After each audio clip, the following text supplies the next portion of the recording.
We read about fundamental theorem of arithmetic and questions related to that. Now our next topic is proof of irrationality.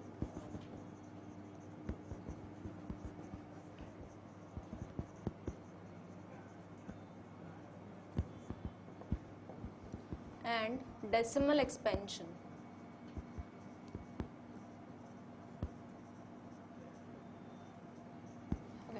So next topic is proof of irrationality and decimal expansion. इसमें दो topics हैं, एक तो है proof of इररेशनलिटी और second topic है decimal expansion. Decimal expansion के बारे में अपन बाद में पढ़ेंगे, पहले पढ़ लेते हैं व्हाट इज प्रूफ ऑफ इररेशनलिटी.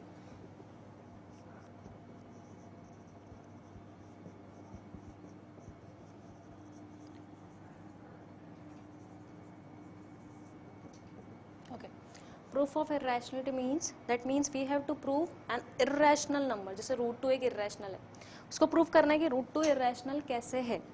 उसके पहले थोड़ा सा रिवाइज कर देते हैं. आप अपने डेसिमल नंबर्स पढ़े थे क्लासिफिकेशन में.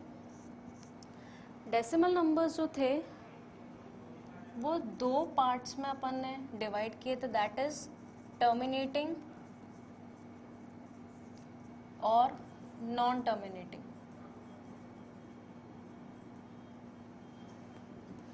ओके, डेसिमल नंबर्स दो पार्ट्स में डिवाइडेड है, या तो टर्मिनेटिंग डेसिमल्स होंगे या फिर नॉन टर्मिनेटिंग डेसिमल्स होंगे. टर्मिनेटिंग डेसिमल्स का मतलब है वो डेसिमल्स जो कुछ पॉइंट्स के बाद टर्मिनेट हो जाए. एग्जाम्पल जैसे 2.56 है, ये दो डेसिमल प्लेस के बाद टर्मिनेट हो गया, दैट मीन्स टर्मिनेटिंग डेसिमल है. और नॉन टर्मिनेटिंग डेसिमल अगेन दो पार्ट्स में डिवाइडेड है, दैट इज रिपीटिंग और नॉन रिपीटिंग. सो अपन ऑलरेडी पढ़ चुके हैं. रिपीटिंग नंबर्स वो होते हैं जो डेसिमल में कुछ ना कुछ उनका पैटर्न रिपीट हो रहा होता है. 2.56, 56, 56, जरूरी नहीं दो ही डिजिट्स रिपीट हो, 3 डिजिट 4 डिजिट, उसको बोलते हैं टर्मिनेट रिपीटिंग. नॉन टर्मिनेटिंग और non repeating means 2.56, 1, 3, 2, any digit can come, बस कोई पैटर्न रिपीट नहीं होना चाहिए. अब इस कैटेगरी में जितने भी टर्मिनेटिंग नंबर्स थे वो सारे रैशनल होते हैं, रिपीटिंग सारे रैशनल होते हैं, और नॉन रिपीटिंग नंबर्स होते हैं वो इररेशनल होते हैं. तो उनको प्रूफ ऑफ इररेशनलिटी पढ़ना है. तो क्या देखा अपन ने, इसमें से इररेशनल नंबर्स कौन से हैं, जो नॉन टर्मिनेटिंग और नॉन रिपीटिंग नंबर्स हैं. तो इररेशनल नंबर्स कौन कौन से होते हैं,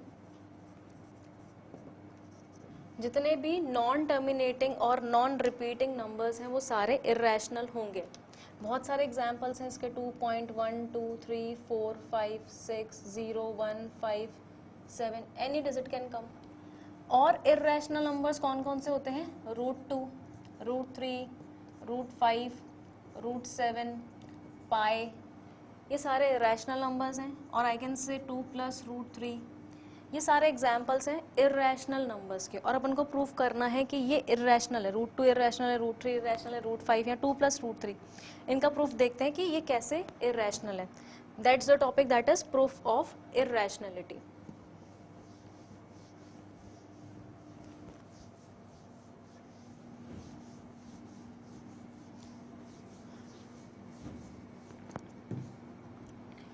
फर्स्ट क्वेश्चन करते हैं इसका, like I have to prove that √2 is irrational number.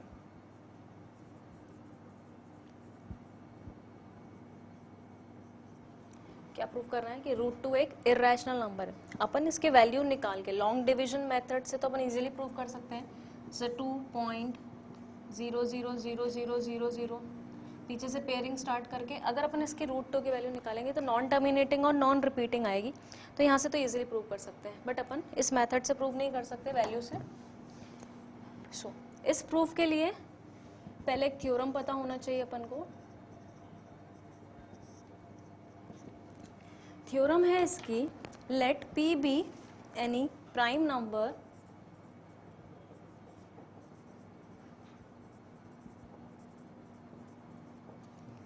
and a be any integer if p divides a square then p divides a। इसमें बोल रखा है कि अगर एक p कोई भी प्राइम नंबर है और a एक इंटीजर है, कोई भी पॉजिटिव इंटीजर ले लेते हैं, a भी यानी पॉजिटिव इंटीजर, अगर p एक प्राइम नंबर है और a एक कोई भी पॉजिटिव इंटीजर है, तो अगर p a स्क्वायर को डिवाइड करेगा तो p a को भी डिवाइड करेगा। दैट मीन्स p एक प्राइम नंबर है, जैसे मैं लेटर सपोज बोलूँ 2 एक प्राइम नंबर है, अगर p a स्क्वायर को डिवाइड कर रहा है, a स्क्वायर लाइक 4 को अगर डिवाइड कर रहा है तो 2 जो है वो किसको डिवाइड करेगा, ये अगर a स्क्वायर है तो a की वैल्यू कितनी होगी 2, तो अगर 2 4 को डिवाइड कर रहा है तो 2 2 को भी डिवाइड करेगा। एंड कंडीशन मस्ट है कि p क्या होना चाहिए, आपका एक प्राइम नंबर होना चाहिए। इसका प्रूफ भी देख लेते हैं। ओके, गिवन है p एक प्राइम नंबर है, a एक पॉजिटिव इंटीजर है, a एक पॉजिटिव इंटीजर है, बट कंडीशन ये है कि p प्राइम है तो a प्राइम नहीं होना चाहिए आपका। a एक पॉजिटिव इंटीजर है और a कंपोजिट नंबर है, प्राइम नहीं है। तो फंडामेंटल थ्योरम ऑफ अरिथमेटिक में अपन ने पढ़ा था कि किसी भी कंपोजिट नंबर को प्रोडक्ट ऑफ प्राइम के फॉर्म में अपन एक्सप्रेस कर सकते हैं। दैट मीन्स अपन a को प्रोडक्ट ऑफ प्राइम के फॉर्म में एक्सप्रेस कर सकते हैं। जैसे अपन ने लिखा था 6 जो है एक कंपोजिट नंबर है, इसको 2 into 3 प्राइम नंबर्स के प्रोडक्ट में लिख सकते हैं। सिमिलरली a को भी प्राइम नंबर के प्रोडक्ट्स में लिख सकते हैं। लेट अस सपोज मैंने लिख दिया p1 p2 p3 और सो ऑन, कितने भी नंबर्स हो सकते हैं। a product of prime numbers है, here p1 p2 p3 are prime numbers. Product of prime numbers के फॉर्म में लिख लिया। मुझे a स्क्वायर के बारे में information, so a square is equal to p1 square p2 square p3 square and so on. Given क्या है, if p divides a square, अगर a स्क्वायर को p डिवाइड कर रहा है, दैट मीन्स इसको p डिवाइड कर रहा है, that means a square by p can be written as p1 square p2 square p3 square by p। p अगर p1 square p2 square p3 square को divide कर रहा है तो p इनमें से p1 p2 p3 में से कुछ ना कुछ होगा, क्योंकि ये भी प्राइम है और ये भी प्राइम है। तो यहाँ से अपन ये बोल सकते हैं फ्रॉम हियर कि we can see p can be any of number p1 और p2 और p3। या तो p किसके इक्वल होगा, p1 के या p2 के या p3 के, तभी वो कैंसिल आउट होगा, वरना कैंसिल आउट नहीं हो पाएगा। सो अगर p p1 p2 और p3 के इक्वल है तो a कितना था अपने पास, p1 into p2 into p3, या तो इसकी वैल्यू p होगी और इसकी वैल्यू p होगी और इसकी वैल्यू p होगी। दैट मीन्स p जो है तीनों में से किसी एक नंबर को डिवाइड करेगा तो वो इस प्रोडक्ट को भी क्या करेगा, पूरे को डिवाइड। तो ये थ्योरम प्रूव हो गई कि p अगर a स्क्वायर को डिवाइड कर रहा है तो p किसको डिवाइड करेगा, a को भी। क्वेश्चन कर लेते हैं इसके बेसिस पे।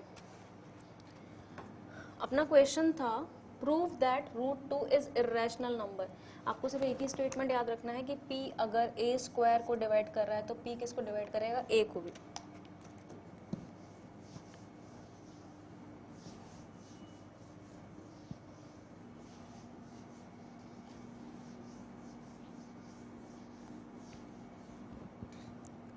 Okay, prove question is prove that √2 is an irrational number. इस क्वेश्चंस को करने के लिए एक कॉन्ट्राडिक्ट मेथड यूज करेंगे। We can prove it by contradiction method.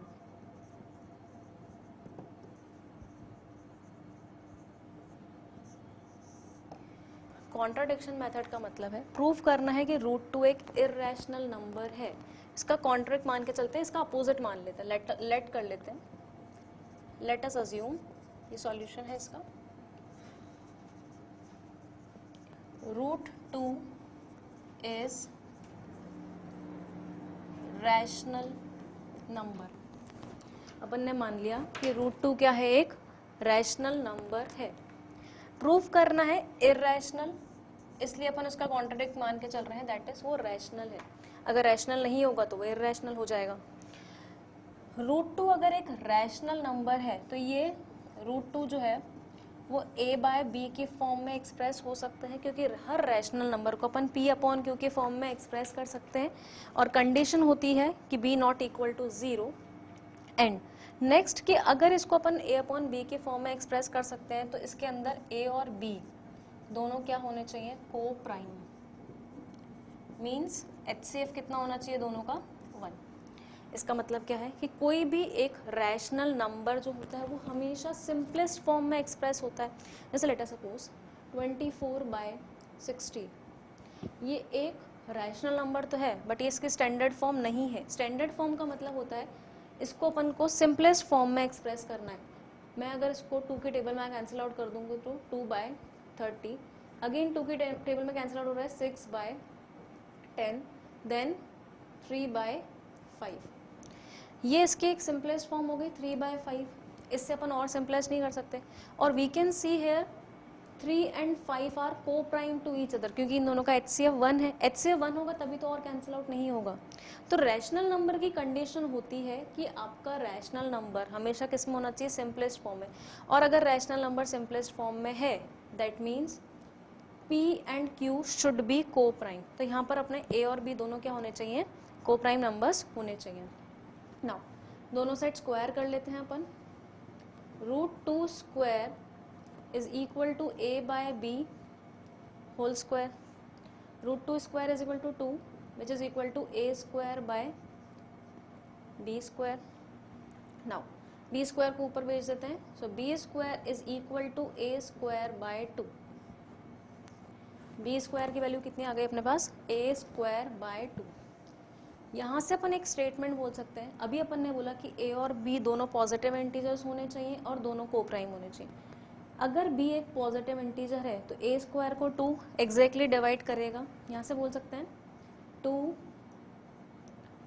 Divides a square. 2 जब a स्क्वायर को एग्जैक्टली डिवाइड करेगा तभी अपन को एक पॉजिटिव इंटीजर मिलेगा, क्योंकि अगर 2 इसको एग्जैक्टली डिवाइड नहीं करेगा तो फ्रैक्शन में वैल्यू मिलेगी। अभी अपन ने लास्ट में इसके बेसिस पे थ्योरम पढ़ी थी कि अगर p a स्क्वायर को डिवाइड करता है तो p a को भी डिवाइड करेगा। p वॉज प्राइम नंबर, ये प्राइम नंबर है। 2 अगर a स्क्वायर को डिवाइड कर रहा है मीन्स 2 डिवाइड्स a ऑल्सो। यहाँ से अपन ने प्रूव कर दिया कि 2 किसको डिवाइड करेगा, a को। 2 अगर a को डिवाइड कर रहा है तो a जो होगा वो 2 का मल्टीपल होगा। लेट अस सपोज a किसी भी 2c के इक्वल है। 2 a को डिवाइड कर रहा है, that means a/2 is equal to something कुछ c आएगा। तो a की वैल्यू कितनी हो जाएगी यहाँ से अपने पास 2c। आप किसी भी एक इक्वेशन में a की वैल्यू पुट कर सकते हो। लेट अस सपोज मैं इक्वेशन नंबर 1 में पुट करती हूँ।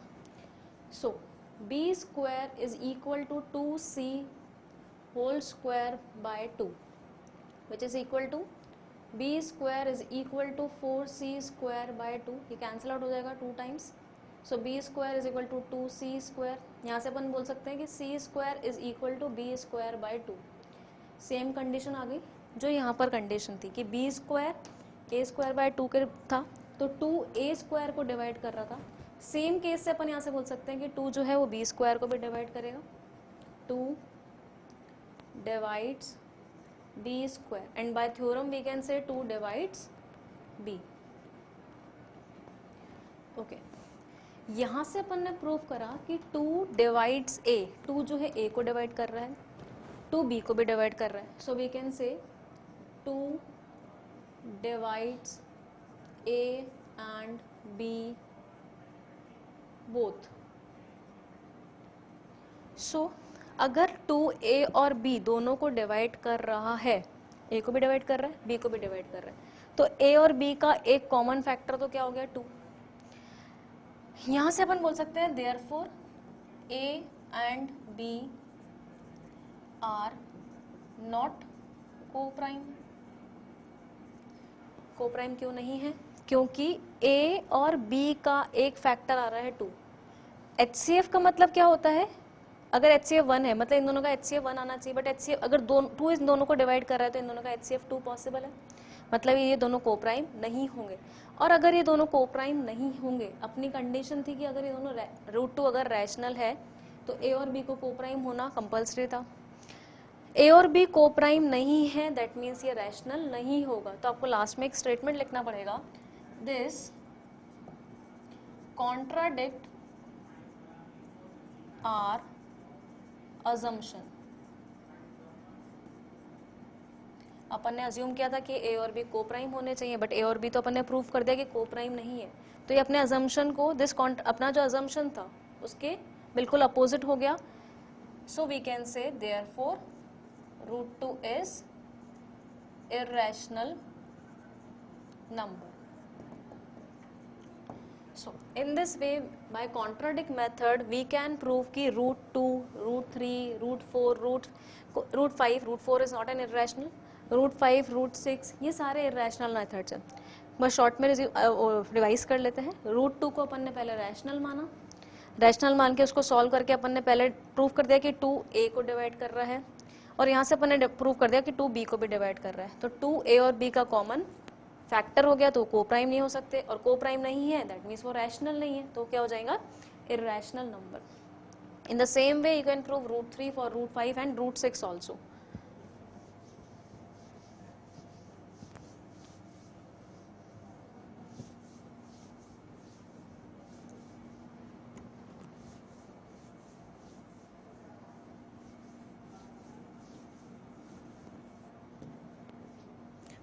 Second question is okay. Second question बताने से पहले कुछ प्रॉपर्टीज पढ़ लेते हैं अपन कि रैशनल और इर्रेशनल के बीच में रिलेशन क्या है। जैसे अगर मैं बोलूं कि मुझे 2 रैशनल नंबर्स लेने हैं, कोई भी रैशनल नंबर में अगर मैं रैशनल नंबर ऐड करती हूँ तो मुझे एक हमेशा रैशनल नंबर ही मिलेगा। जैसे अगर मैं 2 + 3 बोलूँ, मैं बोल रही हूँ 2 + 3 कितना आएगा, 5। एक रैशनल में रैशनल ऐड किया तो अपन को क्या मिला, एक रैशनल नंबर। सिमिलर वे में रैशनल नंबर्स में से रैशनल नंबर सब्ट्रैक्ट करेंगे तो भी रैशनल मिलता है, रैशनल नंबर को रैशनल नंबर से मल्टीप्लाई करेंगे तो भी एक रैशनल नंबर मिलेगा, और रैशनल नंबर को रैशनल नंबर से डिवाइड करूँगी तो भी एक रैशनल नंबर मिलेगा। दैट मीन्स अगर 2 रैशनल नंबर्स हैं, एडिशन, सब्ट्रैक्शन, मल्टीप्लिकेशन, डिवीजन से we will always get rational number. But irrational की अलग प्रॉपर्टीज हैं, देख लेते हैं। एक इर्रेशनल नंबर में इर्रेशनल ऐड या सब्ट्रैक्ट करूंगी तो इर्रेशनल ही मिलेगा। कोई इर्रेशनल नंबर है, जैसे अगर √2 + √3 है, तो ये दोनों ऐड तो ही सकते, तो एक इर्रेशनल नंबर ही मिलेगा। सब्ट्रैक्शन में भी होगा। एक इर्रेशनल नंबर को इर्रेशनल नंबर से मल्टीप्लाई करेंगे तो क्या मिलेगा, देखते हैं। जैसे √2 को √3 से मल्टीप्लाई करेंगे तो √6 मिलेगा, और √2 को √2 से मल्टीप्लाई करेंगे तो 2 मिलेगा। तो जब 2 इर्रेशनल नंबर को मल्टीप्लाई करते हैं तो या तो वो इर्रेशनल मिलेगा या फिर रैशनल मिलेगा, नॉट श्योर, कुछ भी मिल सकता है। It can be equal to irrational और रैशनल नंबर। सिमिलर वे में अगर 2 इर्रेशनल नंबर को सब्ट्रैक्ट करते हैं तो भी वही केस है, या तो रैशनल मिलेगा या फिर इर्रेशनल मिलेगा। सो यहाँ से तो अपन ने देख लिया कि यहाँ से तो अपन को इर्रेशनल या रैशनल मिल सकता है, यहाँ से भी इर्रेशनल या रैशनल मिलेगा, लेकिन प्लस और माइनस के केस में हमेशा एक रैशनल नंबर ही मिलेगा। तो सेकेंड क्वेश्चन इसी के बेस पे है, we have to prove 2 + √3 is an 2 + √3 is an irrational number। 2 + √3 को इर्रेशनल प्रूव करना है, ये रैशनल है, ये इर्रेशनल है। जब रैशनल को इर्रेशनल से ऐड करेंगे तो भी एक इर्रेशनल ही मिलेगा। जैसे इर्रेशनल प्लस इर्रेशनल से इर्रेशनल मिलता है, तो रैशनल प्लस इर्रेशनल से आपको एक इर्रेशनल मिलेगा। तो आपको प्रूव करना है कि ये एक इर्रेशनल नंबर है। Same we will prove it by contradict method only. Assume कर लेते हैं इस केस में भी, let us assume 2 plus root 3 is a rational number. अगर 2 प्लस 3 एक रैशनल नंबर है तो 2 plus root 3 can be return as a by B. अपन रैशनल नंबर को p अपॉन क्यू के फॉर्म में लिख सकते हैं। Condition a and b should be coprime, ये लास्ट क्वेश्चन में ही देख लिया अपन ने। नाउ 2 प्लस में है, उधर माइनस में चला जाएगा। It can be return as root 3 is equal to a by b minus 2, और root 3 is equal to a minus 2b by b। a एक पॉजिटिव इंटीजर है, b एक पॉजिटिव इंटीजर है, ये भी पॉजिटिव इंटीजर, और ये रैशनल है, तो ये पूरी क्वांटिटी एक रैशनल नंबर आएगी। और where is root 3 is an irrational number. ये अपन लास्ट क्वेश्चन में जैसे रूट 2 को प्रूव किया, लास्ट क्वेश्चन में अपन रूट 2 को प्रूव किया था, इस क्वेश्चन में अपन रूट 3 को इररेशनल प्रूव कर सकते हैं। ये एक इररेशनल नंबर है, ये एक रैशनल है। क्या एक इररेशनल नंबर रैशनल के इक्वल हो सकता है क्या? Not possible. ये एक इररेशनल नंबर कभी भी रैशनल के इक्वल नहीं हो सकता। अपन ने अगर इसको a अपॉन बी के इक्वल लिया है तो अपन के एक कंडीशन आई है ये वाली कि एक इररेशनल नंबर किसके इक्वल हो गया? रैशनल के। तो ये अपन ने अब अजम्पशन को क्या कर रहा है? वापस से कॉन्ट्राडिक्ट कर रहा है। Same statement you have to write this contradict our assumption. Therefore 2 plus root 3 is irrational, क्योंकि अगर वो रैशनल नहीं होगा तो वो एक इररेशनल नंबर होगा। In this way we can prove any equation of irrational and rational. Take some more examples. Question number 3, we have to prove like 5 root 6 is an irrational number. Same case ले लेते हैं, assume कर लेते हैं।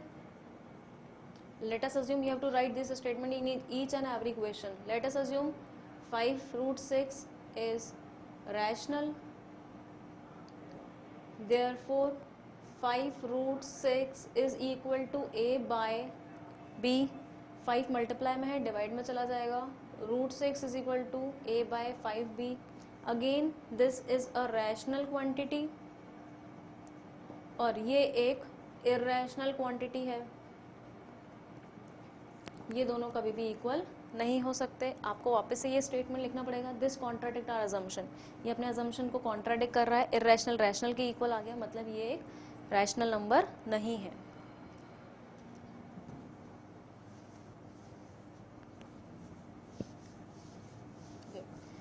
एक question है इसका, question number 4 is now. अभी तक अपन ने जब भी क्वेश्चन लिया जिसमें इसमें तो एक रैशनल था, इसमें ये इररेशनल था, इसमें ये रैशनल था, इररेशनल और रैशनल का एडिशन था, इसमें इररेशनल और रैशनल का मल्टीप्लिकेशन था। अब केस लेते हैं अपन जो दोनों ही नंबर्स इररेशनल हो गए, like root 3 plus root 5। You have to prove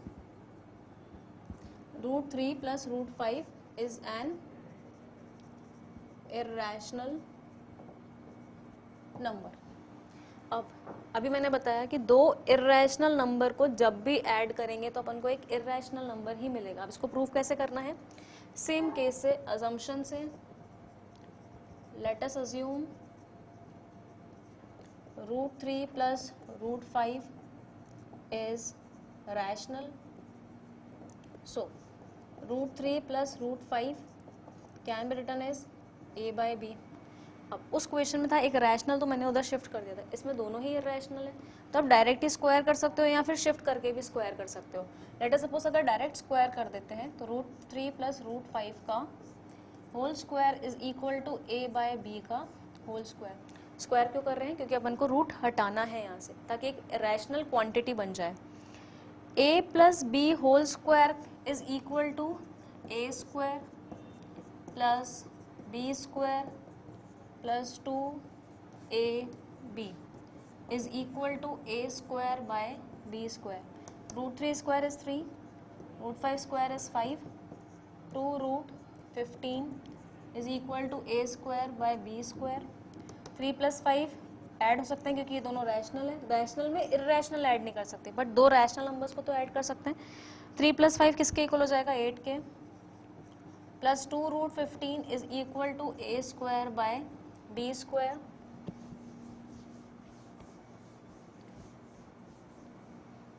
now अपन ने इसको किस में कन्वर्ट कर दिया, एक रैशनल और एक इर्रेशनल को। रैशनल वाले को इधर भेज देते हैं।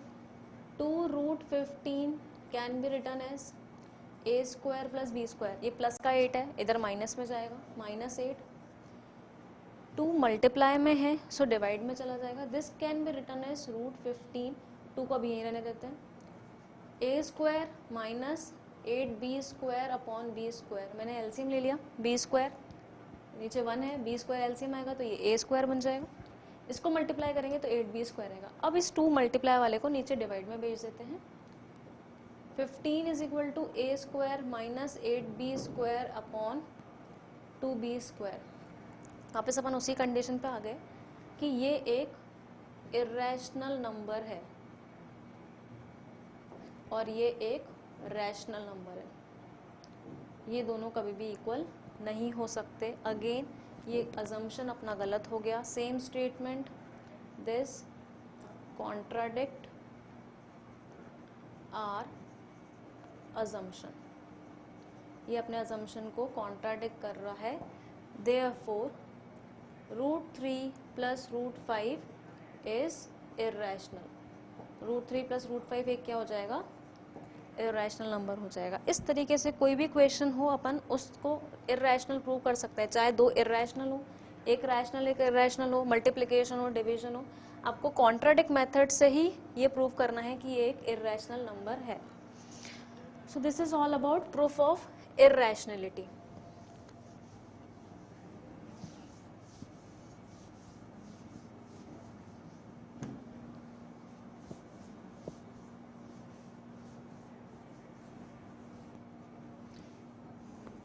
उसमें दो टॉपिक्स थे, एक तो था प्रूफ ऑफ इर्रेशनलिटी, एक है डेसिमल एक्सपेंशन।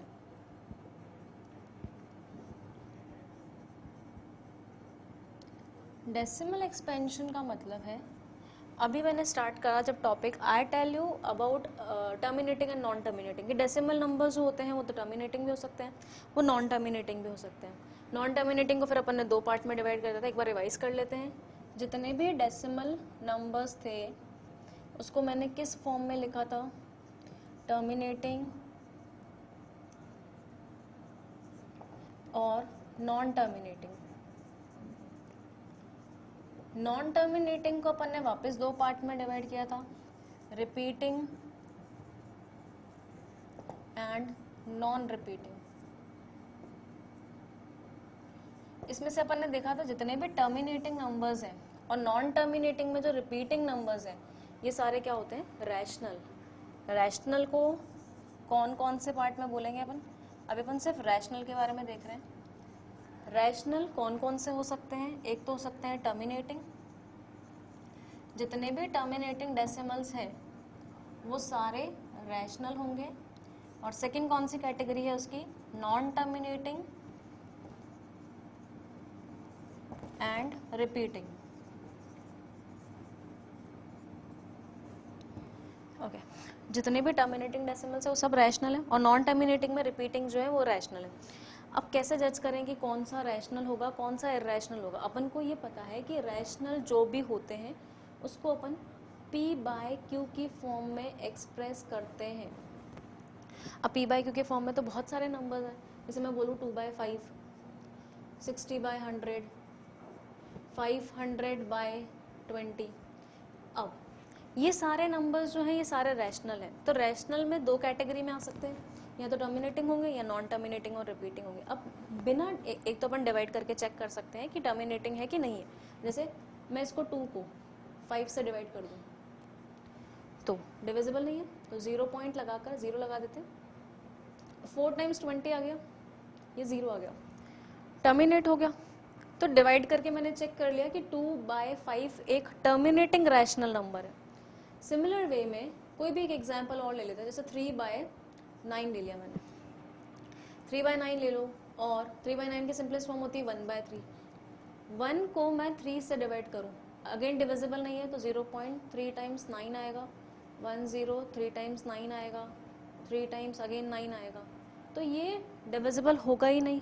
तो ये कौन सी कैटेगरी में आ गया? Non terminating and repeating. है तो दोनों रैशनल, क्योंकि मैंने इसको भी पी अपॉन क्यू के फॉर्म में लिख रखा है, इसको भी पी अपॉन क्यू के फॉर्म में लिख रखा है, बट ये टर्मिनेट हो गया एक डेसिमल प्लेस के बाद, ये नॉन टर्मिनेटिंग एंड रिपीटिंग है।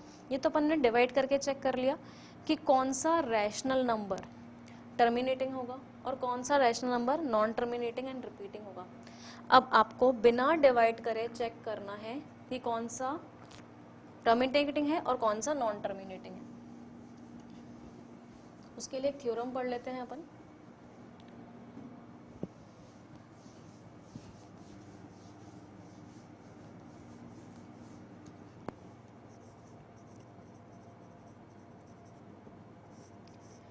इसके लिए चेक करने के लिए कौन सा ये होगा, कौन सा टर्मिनेटिंग होगा, कौन सा नॉन टर्मिनेटिंग होगा, उसके लिए एक थ्योरम है। Theorem is let x is equal to p by q be a rational number such that prime factorization of q is of the form 2 power m 5 power n, where m and n are positive integers. Then decimal expansion of x will be terminating. Okay, so theorem क्या है? x एक rational number है, rational number है तो p by Q के form में लिख सकते हैं, such that prime factorization of q, q मतलब डिनोमिनेटर का, डिनोमिनेटर का अगर प्राइम फैक्टराइजेशन किस फॉर्म में है, 2 की पावर m और 5 की पावर n के फॉर्म में है, मतलब 2 की पावर्स में मल्टीप्लाई बाय 5 की पावर्स में है, जहां पर ये m और n दोनों क्या होने चाहिए? पॉजिटिव होने चाहिए, नेगेटिव नहीं हो सकते, ये दोनों फ्रैक्शन में नहीं होने चाहिए, पॉजिटिव इंटीजर्स होने चाहिए। तो अगर q को मैं 2 की पावर m इंटू 5 की पावर n के फॉर्म में लिख सकती हूँ, तो वो नंबर जो होगा, ये आपका x जो होगा वो टर्मिनेटिंग होगा। तो यहाँ से अपन बिना डिवाइड करें सिर्फ प्राइम फैक्टराइजेशन से अपन चेक कर सकते हैं कि वो टर्मिनेटिंग होगा कि नॉन टर्मिनेटिंग होगा। एग्जाम्पल ले लेते हैं इसका। एक क्वेश्चन है, without actually performing division, state whether the following are terminating decimals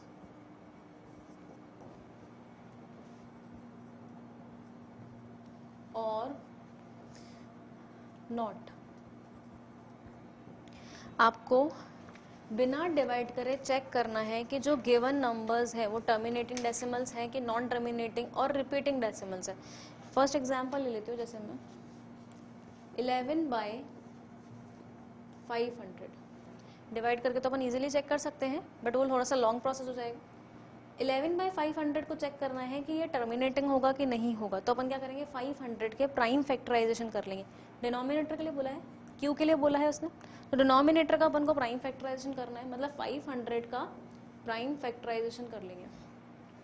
2 की टेबल में आ जाएगा 250 टाइम्स, 2 की टेबल में 125 टाइम्स, 5 की टेबल में 25, 5 की टेबल में 5, 5 की टेबल में 1। सो 500 को इसको मैं कैसे लिख सकती हूँ, 11 बाय 2 दो बार आ रहा है, 2 की पावर 2 और 5 की पावर 3, ये मैंने 500 का प्राइम फैक्टराइजेशन कर दिया। अब थ्योरम में क्या बोला था कि अगर मैं q को 2 की पावर और 5 की पावर में एक्सप्रेस कर सकती हूँ तो वो एक टर्मिनेटिंग नंबर होगा। अब 500 2 की पावर 2 और 5 की पावर 3 है, दोनों पॉजिटिव हैं, दैट मीन्स ये एक टर्मिनेटिंग नंबर होगा, क्योंकि इसमें 2 और 5 दोनों आ रहे हैं, ये होगा एक टर्मिनेटिंग डेसिमल। सेकेंड एग्जाम्पल ले लेते हैं इसका, लाइक 17/8। 8 को अपन क्या लिख सकते हैं, 17/8 का प्राइम फैक्टर बहुत इजी है, 2 का क्यूब लिख सकते हैं। 2 है, अब उसे बोला था 2 और 5 दोनों होना चाहिए, so it can be written as 5 की पावर 0, क्योंकि 5 की पावर 0 कितना होता है 1। दैट मीन्स अगर आपके डिनोमिनेटर में सिर्फ 2 का फैक्टर है और 5 का फैक्टर है तो भी आप जज कर सकते हैं इजीली, नहीं भी तो इस फॉर्म में लिख लो। 2 और 5 है, दैट मीन्स ये भी क्या होगा, टर्मिनेटिंग। Next third is 67/30। जब 30 के प्राइम फैक्टराइजेशन करेंगे तो वी विल गेट 2 × 3 × 5।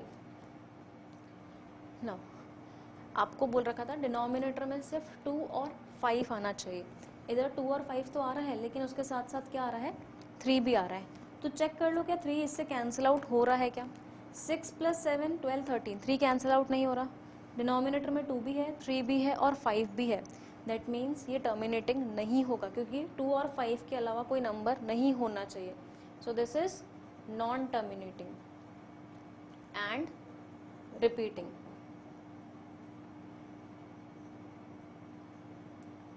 एक और एग्जाम्पल लेते हैं, एग्जाम्पल नंबर 4, दैट इज 81/750।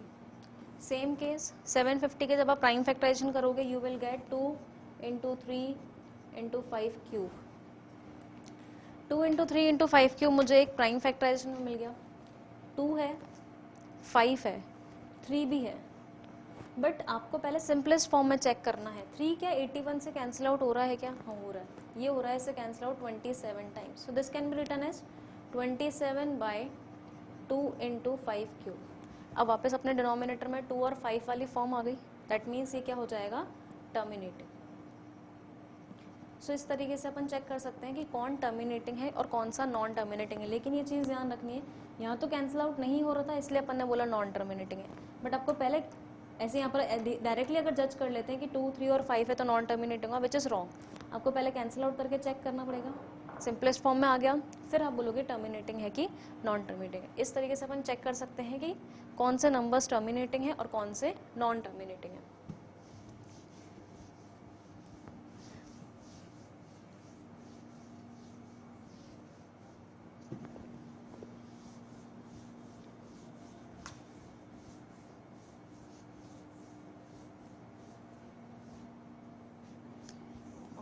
एक टॉपिक और बचता है इसका अपने पास, लास्ट टॉपिक है अपने पास इसका, कन्वर्जन ऑफ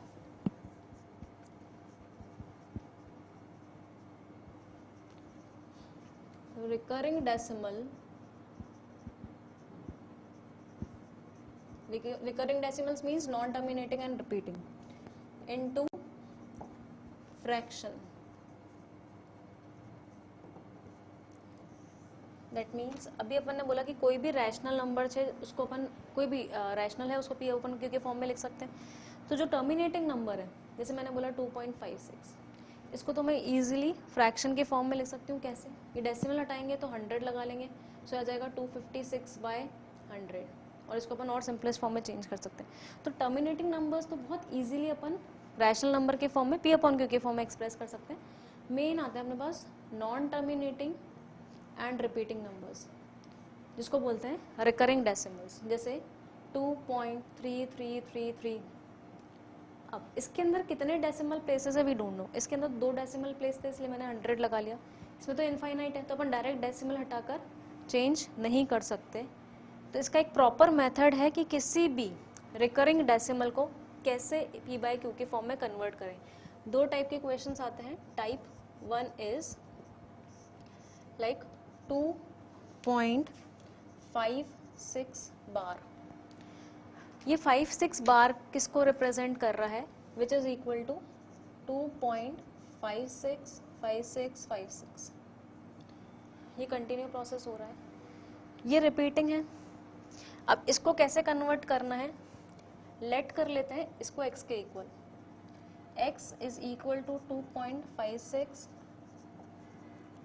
ये कंटिन्यूस सीरीज चल रही है। नाउ ये चेक करना है कि कितनी डिजिट्स रिपीट हो रही हैं। 5 रिपीट हो रहा है और 6 रिपीट हो रहा है, दैट मीन्स 2 डिजिट्स रिपीट हो रही हैं, तो दोनों साइड 100 से मल्टीप्लाई कर दो। 1 डिजिट रिपीट हो रही है तो 10 से मल्टीप्लाई करना है, 3 डिजिट्स रिपीट होंगी तो 1000 से मल्टीप्लाई करना है। अभी 2 ही डिजिट्स रिपीट हो रही है तो दोनों साइड मल्टीप्लाई कर दिया 100 से। 100x is equal to 100 into 2.56, this is equation number 1। Okay, ये हो गया अपने पास 100x। 100 को जब इससे मल्टीप्लाई करेंगे तो डेसिमल 2 प्लेस आगे शिफ्ट हो जाएगा, that is 256.565656। This is equation number 2। ये प्रोसेस फॉलो करना है, जितनी डिजिट्स रिपीट हो रही है उतने टाइम्स मल्टीप्लाई करना है। नाउ 2 में से फर्स्ट को सबट्रैक्ट कर देंगे, इक्वेशन 2 माइनस इक्वेशन 1। इक्वेशन 2 थी अपने पास 100x is equal to 256.5656 continue हो रहा है, और इक्वेशन 1 थी x is equal to 2.56। Now इन दोनों इक्वेशन को सबट्रैक्ट कर देंगे, 100x minus x is 99x। इधर तो ये सारे डेसिमल के बाद 0 0 0 0 0 0 होते जाएंगे, यहाँ कितना बचेगा 254। अब ये तो सारा डेसिमल के बाद सब कुछ 0 हो गया, 99x किसके इक्वल आ गया, 99x is equal to 254, so x is equal to 254/99। तो अपन 2.56 बार को किस फॉर्म में लिख सकते हैं, 254/99। जब आप इसको डिवाइड करोगे तो ये विल गेट 2.565656। इस प्रोसेस से अपन रिकरिंग डेसिमल्स को किस फॉर्म में कन्वर्ट कर सकते हैं, p/q की फॉर्म में। ये तो अपन ने इसका एक लॉन्ग मेथड दे दिया, टाइप 1 है, टाइप 2 में बता दूंगी क्या है। ये इसका एक लॉन्ग मेथड है विच इज सब्जेक्टिव मेथड। इसी इक्वेशन को अगर मुझे शॉर्ट मेथड से करना है तो कैसे करेंगे, जैसे मेरे को गिवन था 2.56 बार। नाउ पूरा नंबर एज इट इज लिख लो, 256 हो जाएगा, माइनस उसमें से वो माइनस कर दो रिपीट नहीं हो रहा है। रिपीट क्या नहीं हो रहा, 2, डिवाइडेड बाय जितनी डिजिट्स रिपीट हो रही है उतने 9 लगाने हैं। कितनी डिजिट्स रिपीट हो रही है, 1 और 2, तो उतनी बार 9 लगा लो नीचे डिनोमिनेटर में। क्या किया अपन ने, पूरा नंबर 256 एज इट इज लिख लिया, जो रिपीट नहीं हो रहा था वो माइनस कर दिया, और जितनी डिजिट्स रिपीट हो रही है उतने बार 9 लिख लिया। So we will get 254/99। और यही था अपने पास पहले भी 254/99, अभी भी कितना आया 254/99। ये आपको सब्जेक्टिव मेथड में यूज़ करना है, ऑब्जेक्टिव में आप लोग ये मेथड यूज़ कर सकते हैं। टाइप 1 और टाइप 2 में डिफरेंस क्या है, टाइप 1 ये क्वेश्चन था 2.56 बार। 2.56 बार का मतलब डेसिमल के बाद वाली सारी डिजिट्स रिपीट हो रही हैं, और मैं इस क्वेश्चन को ऐसे भी बोल सकती हूँ 2.56 बार, मतलब 6 के ऊपर से बार लग रहा है, दैट मीन्स 2.5666 ओनली 6 वाली डिजिट रिपीट हो रही है। तो डेसिमल के बाद कुछ डिजिट्स रिपीट नहीं हो रही होंगी और कुछ डिजिट्स रिपीट हो रही होंगी, उसको बोलते हैं टाइप 2 क्वेश्चन। कर लेते हैं अपन अब इसका।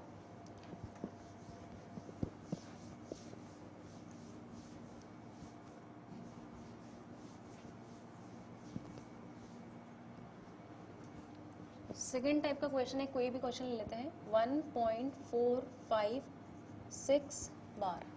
सो what does it mean, x is equal to 1.45666, only 6 digit repeat हो रही है, 4 और 5 रिपीट नहीं हो रहे हैं। इसमें भी वही सेम प्रोसेस से करेंगे। सबसे पहले वो देखेंगे जितनी डिजिट रिपीट नहीं हो रही है उससे मल्टीप्लाई करना है। डेसिमल के बाद कितनी हो रही है, 2 डिजिट्स रिपीट नहीं हो रही है, तो मतलब 100 से मल्टीप्लाई कर देंगे। 100x is equal to 100 into 1.5466 repeat हो रहा है ये। So 100x is equal to, ये डेसिमल जो है यहाँ से यहाँ पे शिफ्ट हो जाएगा, 145.66666। Let it be equation number 1। पहले तो उससे मल्टीप्लाई करना है जितनी डिजिट्स रिपीट नहीं हो रही, चाहे 2 हो 3 हो, 2 हो रही होंगी तो 100, 3 हो रही होगी तो 1000। अब देखेंगे कितनी डिजिट्स रिपीट हो रही हैं, एक ही डिजिट रिपीट हो रही है, तो जो इक्वेशन नंबर 1 है उसको आप 10 से मल्टीप्लाई कर दो। 2 डिजिट्स रिपीट हो रही होती तो मैं 100 से करूँगी, 3 डिजिट्स रिपीट होंगी तो 1000 से करेंगे। दोनों साइड 10 से मल्टीप्लाई कर देते हैं, 10 into 100x, 10 into 145.666, so this is equal to 1000x, और ये डेसिमल अगेन एक प्लेस शिफ्ट हो जाएगा 1456.66666. Same process, equation 2 minus equation 1. Equation 2 थी 100x इज इक्वल टू 1.6 और इक्वेशन 1 थी अपने पास ये 1000 है 1000x. इक्वेशन 1 है 100x is equal to 145.666. Subtract कर देते हैं दोनों को. Here we will get 900x. Decimal के बाद सब कुछ ज़ीरो हो जाएगा. किसी भी क्वेश्चन में जब आप इसे सब्ट्रैक्ट करोगे तो डेसिमल के बाद सेम वैल्यू आ जाएगी और यू विल गेट 0 0 0. इसको सब्ट्रैक्ट करेंगे तो यू विल गेट 1311.